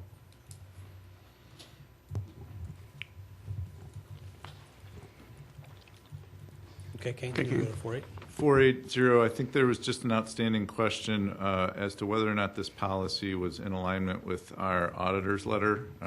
And Brad, you want to just speak to your review? Yes, certainly. We reviewed the engagement letter, and we found that the language was very similar, and we feel comfortable that these two are in compliance. I had no other notes for this policy, just that outstanding question. Any questions? Okay, next. 4.100, insurance management. And there was just an outstanding question about the scope of our catastrophic accident insurance and our insurance in general related to student activities and athletic activity. And again, Brad has delved into this and has some answers related to this. Yes, I'm so excited. We got a stack of these books. I don't know if you're as familiar, Yeah. but actually I was very interesting to dive into this, and pleased to report that actually we have two different types of coverage. The question came up was, we have this catastrophic coverage, which is required by law now, which is for really grades 9, 12. The question was, well, what about EC through 8? Well, actually, I'm very pleased to report that we actually have another policy. It's a voluntary policy that the district picks up. However, I shouldn't say voluntary. It's at the district's option to purchase it. It's not required by law. We are purchasing a blanket student accident policy, which covers, it's a secondary coverage, so it covers up to $25,000, but only to the extent there's no other primary coverage. So this is for, Yeah. right, by the student. This is student accident. It's provided by Gerber Life Insurance, believe it or not, even though it's medical. And so if a parent, or wouldn't matter, the student, whatever the reason, doesn't matter, but the student did not have coverage and was injured at school, this policy would cover a first case or as primary up to $25,000. So that policy. Yep, the medical accident, medical expense up to $25,000. Involving motor vehicles, $25,000. It's there's even actual accidental death. So there's several things here that are actually, and the district buys this as a blanket policy. If you're enrolled in the district, you're covered. So that's the first part, and then of course the secondary part that is sandwiched on top of this is that mandatory catastrophic insurance, which is for 912, which covers from $25,000 and above up to $5 million. So if a student was 912 was injured in any kind of activity, school related, they would have up to, with the two different policies, up to $5 million worth of coverage. So over a 10-year period. So that's a pretty substantial coverage. So, How does our Connections program fit into that as well? it would be anybody enrolled. Okay, so the first policy would be anybody enrolled in the district. Okay, So that would be EC through Connections. okay. So it The says 12, it says 912. the but really 912 spirit would only be on the catastrophic. Okay. Okay, that's the second coverage. So think about it. We have two separate policies. The first is one the board's elected on its own, and it's if you're enrolled in the district, you're covered. It's blanket coverage, EC to Connections. The second policy is required by law, and that's the catastrophic coverage, which is only grades 9 through 12, high school. You have to be participating in high school to be covered under that. And I'm just curious with the ELO learning and opportunities to do things at home. how does that extend to that type of learning? Because I could be somewhere, I could be anywhere and be learning. Right, that's an interesting question, actually. Well, they would definitely have coverage because they're enrolled, but I would need to actually, and I'm not going to sit here and try to read through it, but I Okay. certainly could follow up on that because there's a lot of things here. I would say, just from browsing, as long as it's a school-covered event, they'd probably have coverage. So it'd be a very interesting one to actually be tested. But I'm assuming if the student was. We'll get an opinion on home- that. Yes. That'd be great, thank you. Questions over here? Oh, go ahead. I'm sorry, I didn't realize you were. Well, basically, I wanted to go back to that because what you just described really didn't address the concerns that I heard last meeting. Yeah. In that to compare a $25,000 policy with a $5 million policy is, I don't think that's even valid. Basically the question is, if you're in 8th grade, and you're playing, pick a sport. Football usually is the first sport they use an example, and you're injured, and your parents don't have any medical insurance, then we go, here's $25,000. Good luck with that. 1 year later, you're playing in high school, and then are covered for $5 million for the same sport. That was what I heard, the inconsistency that bugged a lot of people. It bugs me. And I thought you were going to go out and see how much it would be to get a similar catastrophic coverage on the high school, junior high kids participating in those kinds of activities. I'm gathering that has not been done. No, so here's the issue. Our policy is above and beyond the law. The law is up to 50,000. So when it was determined that we already had for EC through connections a $25,000 policy, I kind of stopped there because, we were kind of comparing 50,000 versus none. No, wait a second. If this reflects the law, it says that results in medical expenses in excess of 50,000. So it kicks in at 50,000. Right, I'm so sorry. we're still comparing a 25,000 policy with a $5 million policy, and that's more than apples and oranges. But didn't he say the law requires us to have it for 9 through 12? Yes, that's why we were talking about I know, it. I Yeah. understand that. The law requires us to have 9 through 12, but we do. Yes. But additionally, we have what is not required by law, so there's no restriction or limit or ceiling that for $25,000 for all students if they're injured. Correct. Right. So I think If the they don't have any information others. that we need to get for the board to make a decision is if the board wants to make a determination about into policy additional information for students that are not 9 through 12 and what that cost would be for discussion with the board. Is that what Right. I'm We hearing? are abiding by the law and in fact exceeding it. We're abiding by the law in this policy. In fact, we're exceeding Correct. the law in our practice. So the question is, do we want to, by policy, say that we need to have the same for all students? That we're going to go above the law in our policy? Correct. Okay. Yeah. Because that's a concern I heard. And I share that concern that we are treating high school students differently than junior high. I understand why we're doing it. I'm questioning whether that's right. So, the question's simple, I This goes think. back to, we have a lot of policies that we don't follow state code or state law. It's a guidance, but our policy will be different, and I think that's where you're seeing the Well, we inequity. do follow it, but we exceed it We in our exceed it, I'm policy. sorry. So we Yes, do yes, yes, follow right. the law, Yes, but yes, we exceed it. We'd exceed it, right, exactly, that's what I meant. You don't follow just that. So are we saying that we're willing to exceed it and that we'd like to see more than that for EC Well, through the last connections? meeting, we were going to get an estimate of how much it cost. If it's millions of dollars, which I doubt it will be, but, we have no information at this point. All we have is unequal coverage for people basically doing the same event. If you fall off a stage in high school during a play, you're covered. You fall off a stage in junior high during a play, differently. 25,000 max. So we've already been asked to bring back information on the example of ELO or off-site learning. So we'll get that information as well and keep 4100 on for discussion at the September 8th meeting and look for action at the second meeting in September.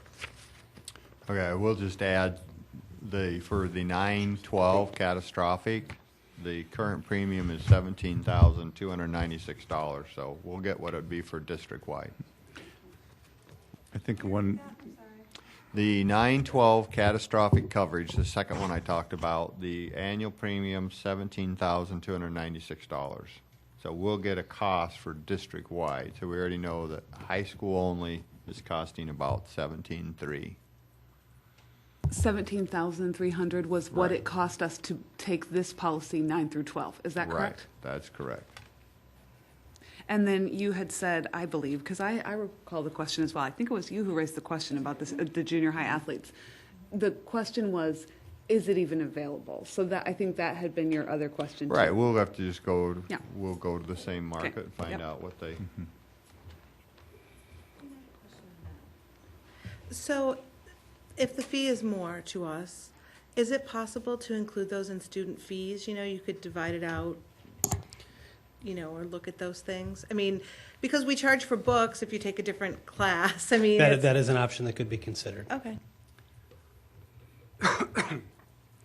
just a note, before moving on, we'll bring back more information on it, of course, but I believe this policy, or this part of the policy as in compliance with the law was also designed to protect IHSA by having the members take on more insurance so that IHSA had basically less chance of being on the hook for things, correct?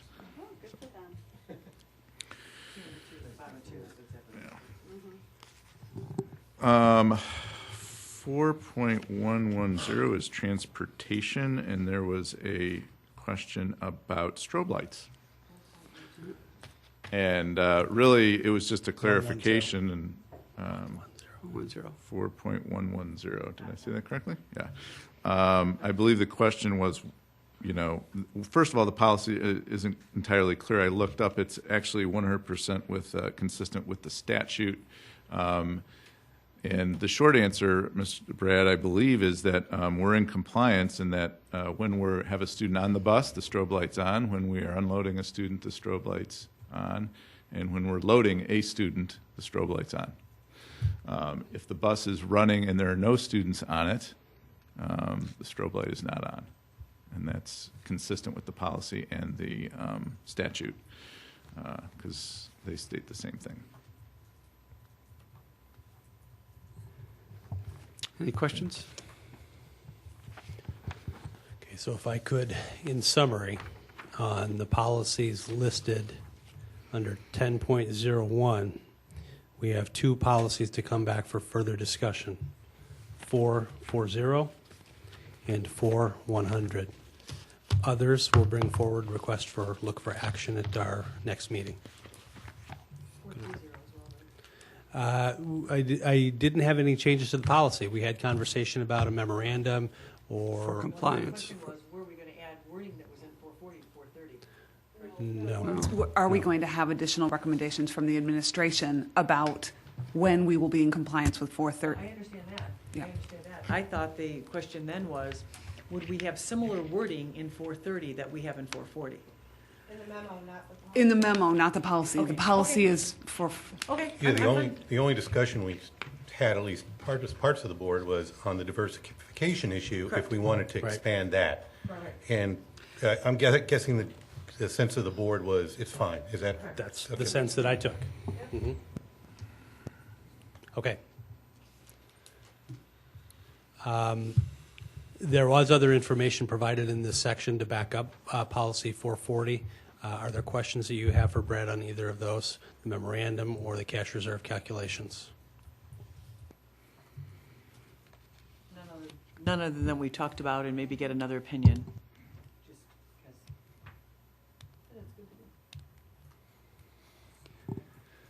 Okay, anything else? All right, then we'll move on to discussion with action. Item 11.01, driver education fee, waiver driver's education fee. We've presented a recommendation. We held the public hearing, and our recommendation that you would approve the application for waiver is presented. Any comments on the board? Okay, I have a motion. Second? Motion and a second, roll call, please. Yench, Aye. Price, Yes. Fitzgerald, Aye. Wonky, Yes. Fielden, Yes. Romberg, Yes. Crotty, Yes. Motion carries. Item 11.02, land cash funds. A memorandum has been updated after a further review of the land cash receipts in terms of the funds available at the different locations. So we're actually requesting less use at this time, but as we look at projects into the future, we'll look at this as a source of dollars to be spent. Brad, anything additional to add? No, sir. Any discussion? Okay, motion, please. So moved. Second? Motion and a second. Roll call, please, Ms. Bell. Crotty, Yes. Fitzgerald, Aye. Fielden, Yes. Price, Yes. Yench, Aye. Wonky, Yes. Romberg, Yes. Motion carries. Item 11.03, life safety funds. At our last Board of Education meeting, we recommended the use of $1,025,000 of life safety funds for energy management projects at various schools. Any new information, Brad? No. Answer any questions that the board has? No questions? I have a question. What's a flak fan? We had that last time. I wasn't here. He's ready. He's ready. That's all right. I'm ready.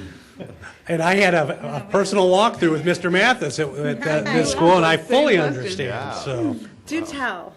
I'll let Brad. Well, Steve can tell since he's Hey. here. There, both Madison and Washington have what was called flak fans. They were large, almost like a jet engine. And there was two of them at each school, and they blew into a large chamber. And that's what supplied the air for the whole building, was those two flak fans. Although, just like a jet engine, they're very delicate. I mean, the blades would articulate to adjust the amount of air going through, and they had to be balanced every year. And they're if one of them went, we would lose the air for half the building. And you can't go down to Granger or someplace and pick up parts for it. It's a real delicate piece of equipment. So we replaced them with wall fan, which is basically a whole wall of 12 smaller fans that produce the same amount of air. So if we lose one little fan, we only lost 1/12 of our power. So. And do we save on energy, electricity Oh, yes, as well? considerably. Considerably saving on energy. Great, thank you. Yep. So I'll move to approve 11.03, the life safety funds. Second? A motion and a second. Roll call, please, Ms. Bell. Price, Yes. Romberg, Yes. Yench, Aye. Fielden, Yes. Fitzgerald, Aye. Wonky, Yes. Crotty, Yes. Motion carries. Item 11.04, policy review, second reading. Okay, at our last Board of Education meeting, as you were aware, we began discussion on Section 4. The items listed here in Agenda Item 11.04 were determined by the board there was enough to move forward with. Kane, was there feedback or questions that we had to report back on any of these? No, the only thing I'll bring to your attention is 4.70 for resource conservation. I rewrote that language so it didn't look as if we were out of compliance with state statute. I went back and read the statute, and I actually pulled the language from the statute, which talks about attempting to meet the specifications of the statute related to resource conservation. So in other words, even the statute itself is advisory. It's not saying you must do this. It's saying here's what you should try to do in terms of resource conservation. And I think the practically feasible, I think we Yes. looked at last time too, that you. That was there before. It's in there, but it's, according to statute, it's in an order that makes a Yeah. little bit more sense. Yeah. Right. Sometimes it would cost a fortune. You can't do it. Correct. Any other discussion? Motion?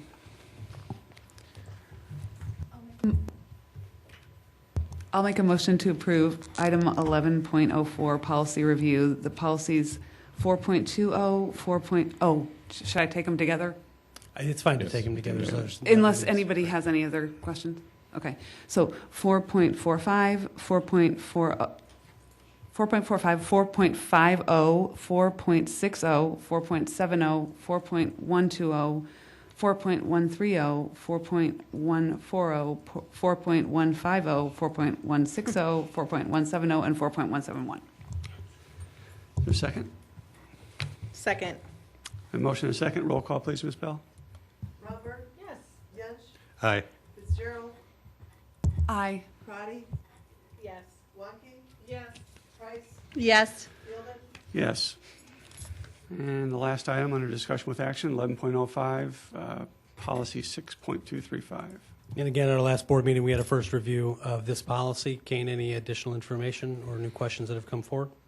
No, there was just one minor revision on the second page where it says each student and or his or her parent or guardian as appropriate. And that's based on the age at which we ask signatures for authorization. Any questions? A motion, please.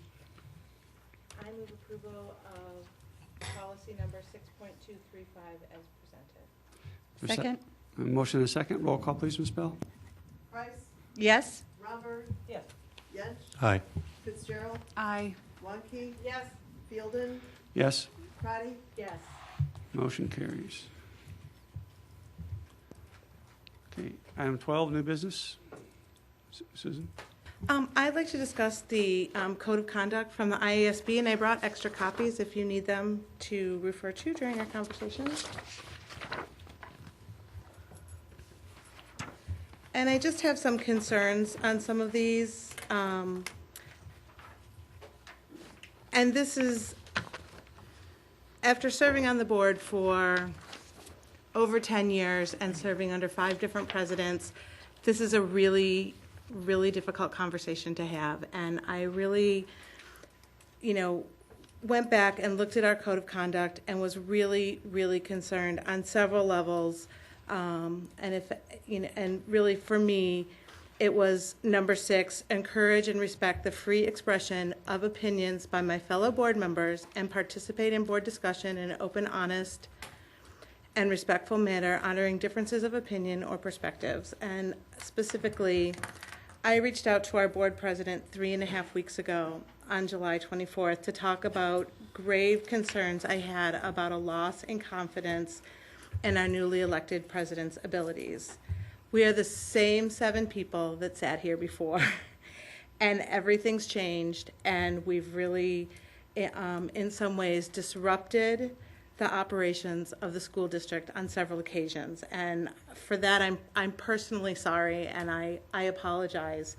I specifically spoke with him about my concerns before the election of when we were choosing a president, and I said, not only to him, but to other board members, specifically, if this isn't working, I'll be the first person to step up and let you know that this isn't working. And we talked about that, and he agreed. Well, it's been 3.5 weeks since that conversation about my concerns about the inability to communicate, listen, gauge the board. And for me, it's a question of leadership. And this is a really difficult situation. And so that was one of the things I really wanted to talk about. Were there enough to go around? Did you have enough over there? Okay. So it just is a huge concern for me. And I really wanted to talk about those things. And, I think the questions came up on some of the, board conversations. It was like, I talked to Jackie, or I talked to Susan, or I called Terry or Kristen, and, it was like what'd you call it, a daisy chain? Is that what you called it? Yes. A daisy chain. And so, I certainly, if that was, it's not specifically prescribed that can't be a conversation. But I did have, conversations, and one of the board members asked if I would wait until today to discuss it. And she had told me, and this was Donna specifically said to me, that that she could get him to resign if I waited till today. Well, I actually have it in a text. And I said, how's it going? And you said 2 steps forward, 1 step back. And, I don't want this. I know long before I came here, I used to hear about something by somebody that used to be at some of the IASB meetings that wrote books, and they called them the board wars. And I was like, I am so grateful we don't have any of those things, and that we work together in a productive, collaborative way and move forward. And it really concerns me that, you know, some board members are way more important than other board members, and that it just, you know, it's who you like today or last week or next, you know, or next year. And it's like, we have a school district to run that has, you know, a $250 million a year budget, and it's about, you know, 16,000 students. And I figure in the amount of time I've sat here, almost an entire generation of students have gone through our schools in that time. And that I take as a huge responsibility, and I take very seriously. And I think that others take it very seriously as well. And I think that as a board, we deserve to have the strongest leadership that doesn't disrupt our district in any way, because it's not about me, it's not about you, it's about what's best for our students and our staff and our community overall. And I just, you know, really felt it was important to bring that up. And, you know, there's other items on the code of conduct. If you want to go through them, we can talk about them. I didn't know kind of what the next steps were. I didn't know if anyone else had had the same experiences. First, I would like you to like I said, 2 steps forward, 1 step back. That does not equate till I will get him to resign. So I want to be clear that I never said that. Okay. Then I must have misconstrued what you said when you said that to me. And I apologize for putting words in your mouth. My goal was to try to pull us together, and that was what my text that said 2 steps forward, 1 step back was in reference to, and trying to pull us together. And that's happened how? Until today, until... No, I just want to be clear that I never said anything No, about I said, asking- how does that pull us together? That was my question.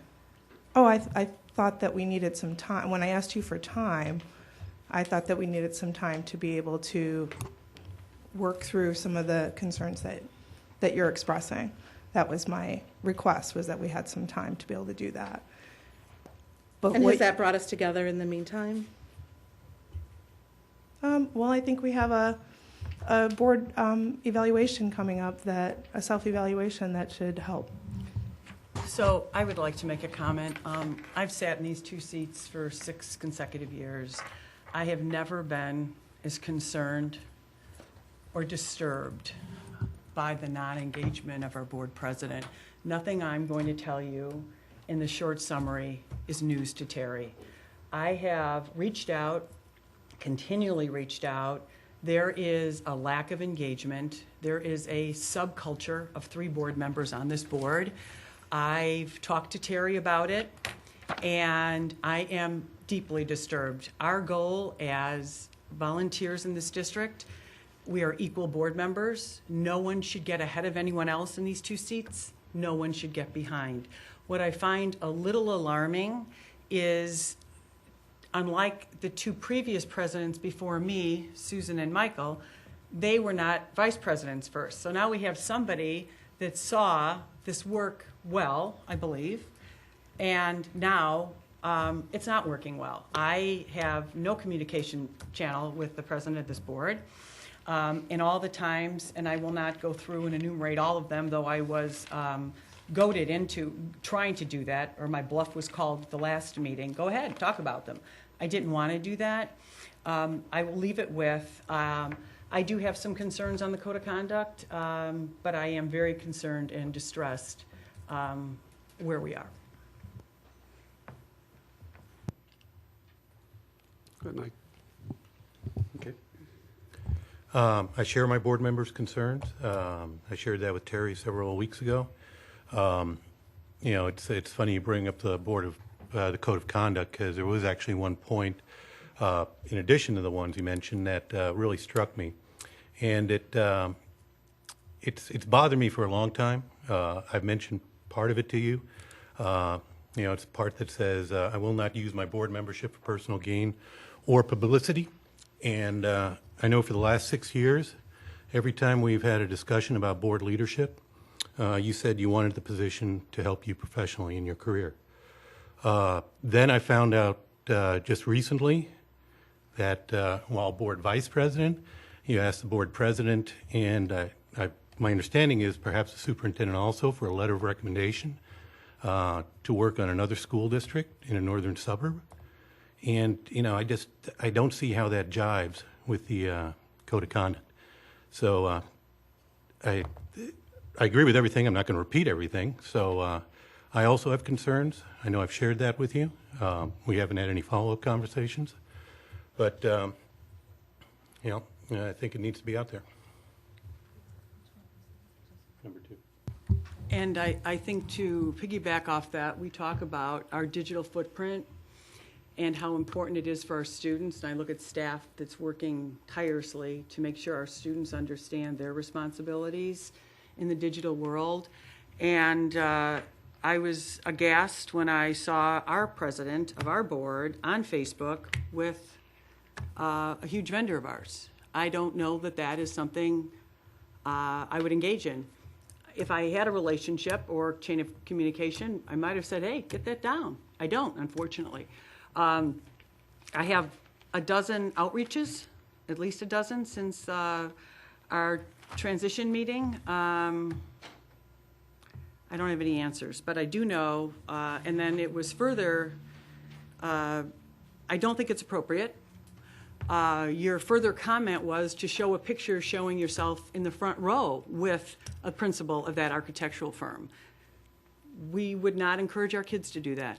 I don't think that's in good taste, and I think that we have a perception of independence that's very, very important, and I hold that very high. You'll recall that we did not go to the Champions outing or event because we thought that price exceeded the threshold. Our neighboring districts went. We all have the same threshold. We did not go. We hold ourselves to very high ethical and moral standards. And so I just wanted to comment on that.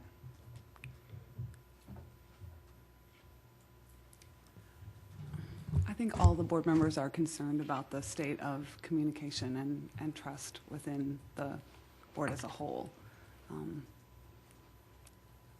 No matter where you come at it, I mean, I've only been on the board for 2 years, but it concerns me to see my colleagues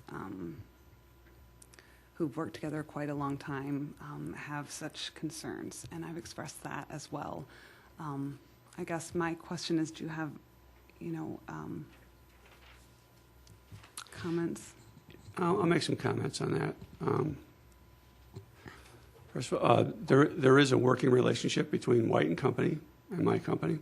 I'm actually doing a job with them at Woodbridge High School. So they asked my company to serve there as the construction management firm. Would you then recuse yourself when we have a White-related something here? Or I've been in meetings with you in Dan's office as the board prep, and we've said, hey, we got to get White to go do that. We need White to do this. I don't know the number that we pay White here. There is certainly perception within me and my community that there's an independence issue. When there's been a vote for contracts, and when there was a vote for contracts during the renovation and so forth, firms that I had a direct relationship with, I recused myself and abstained from those votes. I guess I'll ask my question in a different way. When you and I were in Dan's office and we're talking about this master facility plan that we're going to talk about with the board, 9 September something, 21, that you and I both said we need to get White on that. I don't have any relationship with White, nor am I ever to have any gain from this. That concerned me deeply. And it's the appearance. I'm not suggesting or implying impropriety, Terry. I'm merely saying there is an appearance of not being, we talk about transparency and all these other things that are important to our community, and in independence, it's the appearance. Well, White was appointed a district architect several years ago. Who else would we use to do these studies? I don't know. I think that if you're the board president helping to direct those, you're giving them business. As the board president, you're directing our superintendent. there's a lot of architectural firms out there. Would it be as efficient? Or the point is, back to Mike's point, there is a blending of your role and responsibility, not as a board member necessarily, but certainly as the board president. Well, I haven't directed White to do anything since I've been president. Is that correct?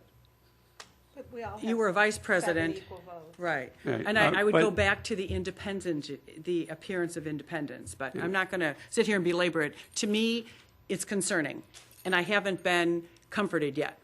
But I think that goes back to judgment. And the Facebook post, and then your post again on the Facebook post saying, oh, show the other picture, so we're in the first row. That's a judgment issue. So there's confidence, then a little bit of lack of judgment, and brings up Kristen's point of, with words use, trust or concern or...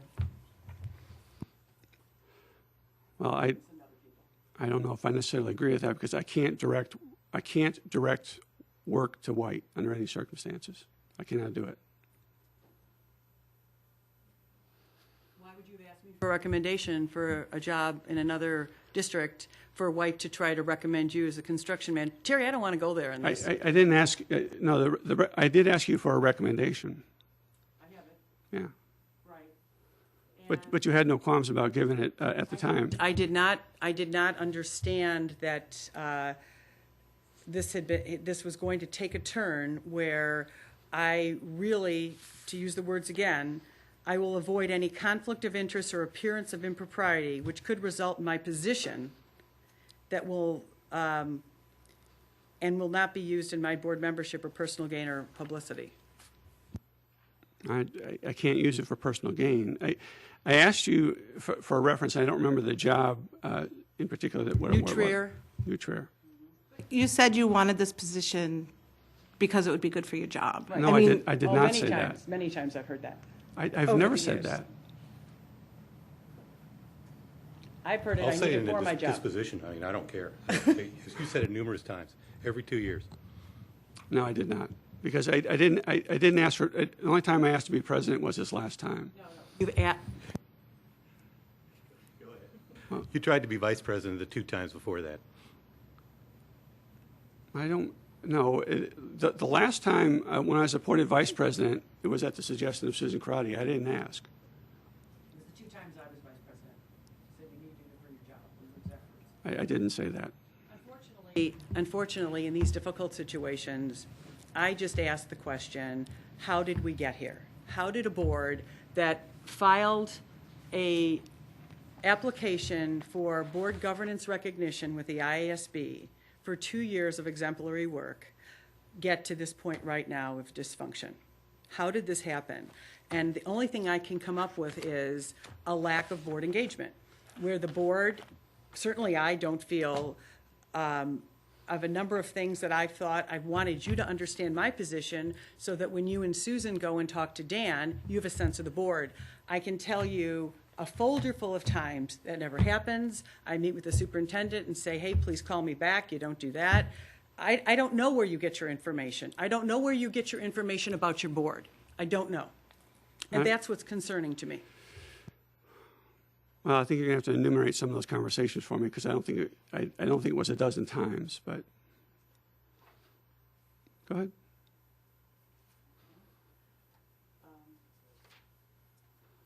Do you want me to start?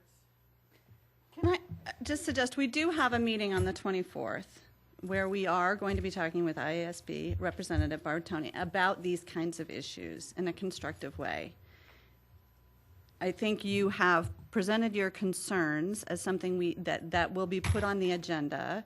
Terry and I are scheduled to talk with Barb about that tomorrow at 1:30, and then we were going to send out what we talked about afterwards. And I know we talked about having Rob there as well to reinforce the legal issues at that retreat. Oh, I don't think, I never said that I thought Rob needed to be there personally, but maybe somebody else did. But we talked to her about it, and that was part of the conversation and what we were going to talk about with folks tomorrow. She told us that she's had other people in and that she's worked with Rob before, and considering the legal issues that came up at the last meeting and the questions that people had, it might be appropriate for him to be there as our legal representative because he's presented a perspective that ISBE sometimes doesn't agree with, is what she shared with us. So and she defers to his because he's our attorney and wants to defer to his interpretation. So that's what we talked about. But we're talking with her tomorrow about the agenda. I think that this is a perfect topic for that, which is the reason that Terry talked about that he'd heard those concerns expressed and thought that that was the proper forum for that conversation. And I would ask, I never mind communication. We had a board governance workshop with Barb Toney in April, 3 or 4 months ago. And I'm always happy to understand new things and better ways to communicate. And I'm respectful of that, and I'm respectful of that process. I am asking you, what is it, I'm asking our board president, what information does he get from this board to bring to our superintendent to get to opinions and to get the work done of the board? Where does he get that information? He doesn't hear it from me. Susan, Doesn't he hear it from me. you. Michael? Donna? Terry's been responsive to me whenever I have called him or texted him or. So you don't feel a void? I approach when I have a concern. I approach either the president or I've also approached the vice president, not recently but I have, Right. or Dan himself. Okay. And you didn't feel that concern before he was voted in as president, when we were going through the process of choosing? I'm sorry, I misunderstood the question. So as we're going through the process of choosing who would be president, did you feel set aside by not being part of the process when it was shared that the decision had already been made? I felt that my concern with leadership was that Kristen and I were new to the board, and I expressed that I thought that Kristen I nominated Kristen in the process of picking leadership to be the vice president, not because I had any issue with Susan, but I felt that that would pull us together as a board as far as the two new people having an opportunity to be part of the leadership. That was my nomination when we did this in April. What about the president, though? You had a very strong reaction because you called me when you were told. I had a strong reaction to the fact that I felt like the decision was made before that's what I meant. before we sat here. Right. But That's exactly it. When the that board wasn't- president told you there were 4 That votes. wasn't a decision made by one person. It was a No. I decision made by understand. a lot My of point people. is, the board has been broken since before our organizational meeting on May 4th. I want to try to understand, with this group right here, how did this happen? How did we get here? How did we get here? And Kristen, we didn't ask you about your meetings or how many times you've been able reach out. We're talking about people and they'd be able to reach out. When I have, at my initiation, when I have talked to Terry, Terry has responded to me. However, it is a concern to me that all members of the board are responded to. I mean, I think that as a board, we have a responsibility to get the very best ideas from every person and work together as best we can with everyone communicating with every person. And I would hope, whether you're the president or any other member, that when someone contacts you, that you will be able to communicate, because I think that's what we want to strive for as board members. So I thought your example, Susan, when you said, we're meeting with Barb Toney tomorrow and we're going to have the attorney there. Like, we were in closed session today. That would have been a great opportunity to say, what are you guys looking for? In the past, we've done surveys beforehand. But it could have been. That was a great conversation for you Right. to reach out to board members or Terry to reach out to say, what would you like? What would you be interested in? That's what those are those conversations that are very valuable. I have to say I'm uncomfortable with those conversations right now, however, because several weeks ago I had a conversation with Kristen and then talked to Susan at 4 o'clock, and Susan knew every part of the conversation I talked with Kristen about. And it felt awkward, and it felt... yeah, but I'm telling you, it felt awkward and uncomfortable to me, and it felt like information was being interpreted and passed around and built upon, and that words were taken out of context and things were manipulated, and it just felt inappropriate. And I felt like the best place for us to have those conversations is together as a group, as a board, which is what the law intends. Right. Because I felt that my words were being misrepresented and twisted around, and it just didn't feel appropriate or comfortable or relationally Well, I progressive. agree, Susan, I agree with that, and when I reached out to Terry to talk about the communication plan, he also said that things that you had said weren't true. So this goes. Well, right, that we have this Correct, Terry? daisy chain going on. This is correct, and I went back to, and I did say those, carry those issues back to Susan Price. Great. But Great, but the point of the matter is, as I see it, just because something's happened does not allow you to say, I don't feel comfortable, then Terry's got to do the reach out. Somebody has to do it. No, I said we would have, when we talked on the 24th, it would give us an opportunity to surface these things and to discuss them and to address But these what about issues the other in an works of the appropriate. board that need to be brought out? And for you, you've been in 2 or 3 board prep meetings where you don't know any ideas that we would like to be brought to the superintendent. That the way that naturally happens through the Well, administrative you're team. perfectly, I mean, you are perfectly invited and welcome to email those Well, concerns not to this the last couple of superintendent. weeks, not after the text you To- sent me, but that's okay. You Where said I you said don't I want to talk wanted about to it talk anymore in until the open 24th. session. No, I want to talk in open I session. see everybody wants to talk about this, but I think we should wait for the 24th, where there's a mediator to go through things. And that's the only thing I can say. And I just want you to be able to help me understand what's happened at this Board of Education, Terry. and I've worked Jackie. with you for 2 years. Yes, I understand that, Jackie. And You don't have any answers. Well- And I've asked you this a number of times, and you have no answers. you have not asked me a number of times. You have not. I've asked you why there's a subgroup within the Board of Well, Education. yes, you asked me that last Thursday at McDonald's. You said nothing. But there's also a subgroup. There are 2 subgroups. A left-out subgroup and a subgroup. There's nobody left out. There's nobody left out of any discussion. I am. And the board started fractured at the beginning, and it was unfortunately, a communication that went to Kristen and Donna felt that they were not a part of a lot of the conversations for the organization. I feel that I told you that. You said you would work on that, and I feel like the fractured nature has not improved at all. Jackie, you did not say that. Pardon you me? did not say that to me. That we were fractured and that needed to be fixed? No, that Donna and Kristen were not part of the board selection process. That you did not say that to me. Well, they said it because you said it's a 4-3 vote, we have the 4 votes. You said it to them, they told me this. And I'm saying we're fractured, and you said, I know that, we're going to work on that. So now, when we meet with the ISB, it's for mediation. Like, we've been going through things with ISB for 11 years. I've done things with them. I've never had a mediation. It's always been a conversation, a collaborative, a learning, whatever we do in closed session. So Who used the term mediation? Did you? No, I use it because that's one of the things that Barb Tony had mentioned. That during the discussion, she could help mediate it and make sure it went in the right direction. Facilitate. Facilitate is another word. It's not a mediation.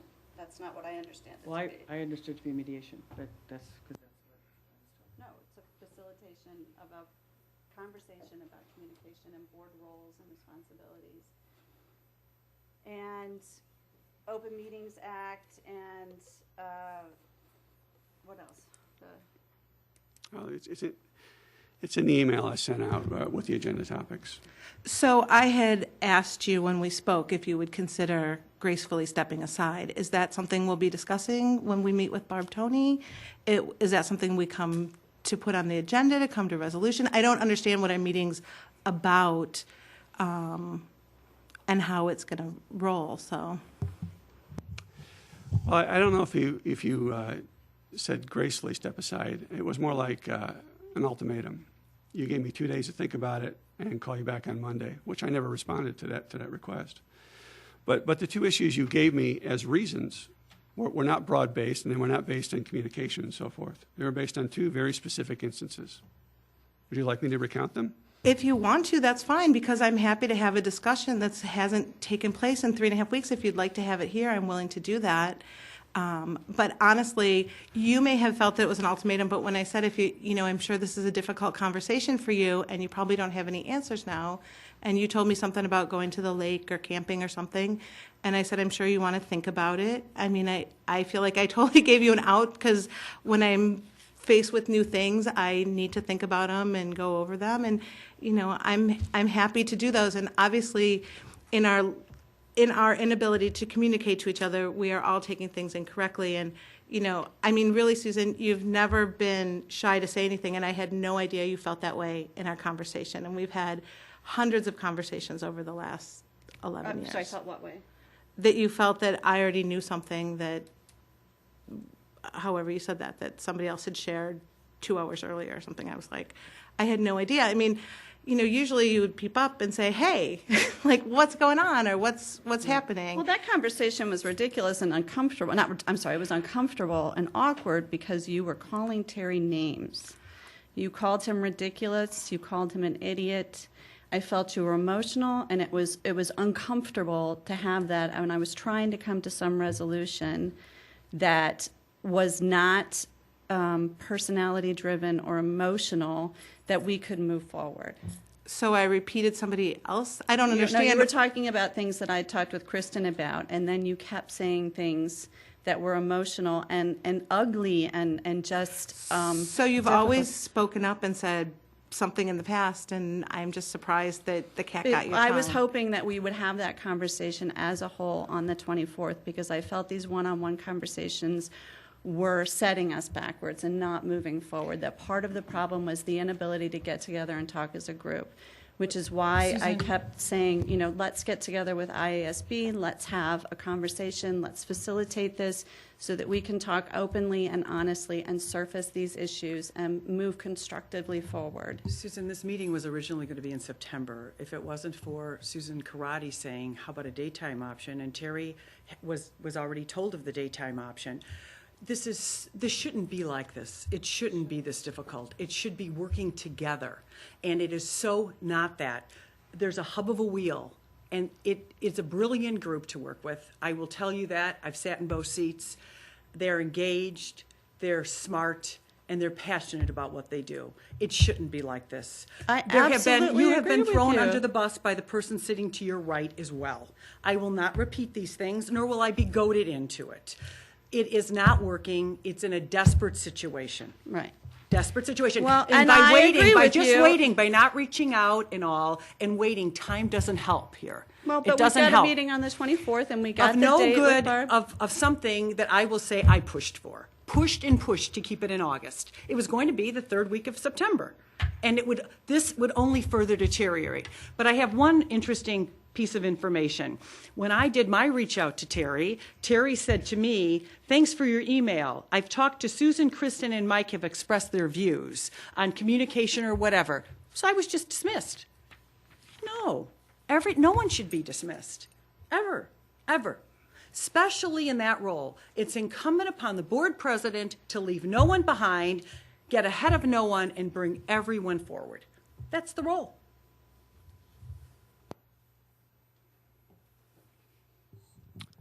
Okay. Well, we have the meeting on the 24th. I don't think I can go, it's clear that I can't go into everything right now. So, is there any other discussion? Any old business? Yeah, I do.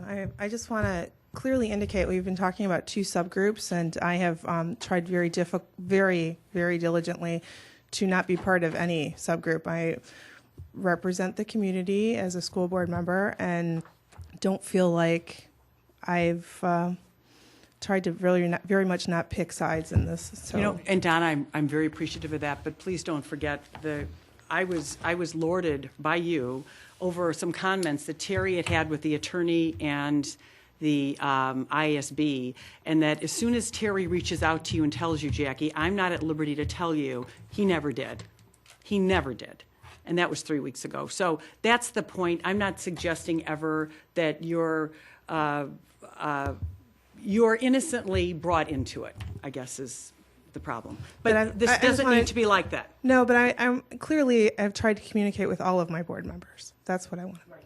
But it was lorded over me for over a week, 2 weeks of things that were said, and that's why the conversation of board members having to reach out to the attorneys. That's how that all happened. To hear the same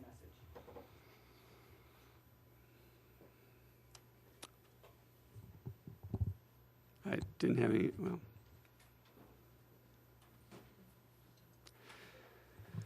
Okay, we have the schedule of events. A couple of highlights. One I brought up earlier in good news, obviously, school starts on Wednesday. I'd also call your attention to, as we've talked about, there is a special Board of Education meeting called for Monday, August 24th, 9:30 here at PSAC. It'll be in the Tech Center. That's a closed session is allowed by the Open Meetings Act for the purpose of a board self-review. Mark your calendars for Saturday, August 29th, the Focus 203 Community Picnic. I'll have, like, as I indicated, Mrs. Bell reach out to confirm who will attend, and we'll go from there. Okay, motion to adjourn. So moved. Second. All in favor? Aye. We're adjourned.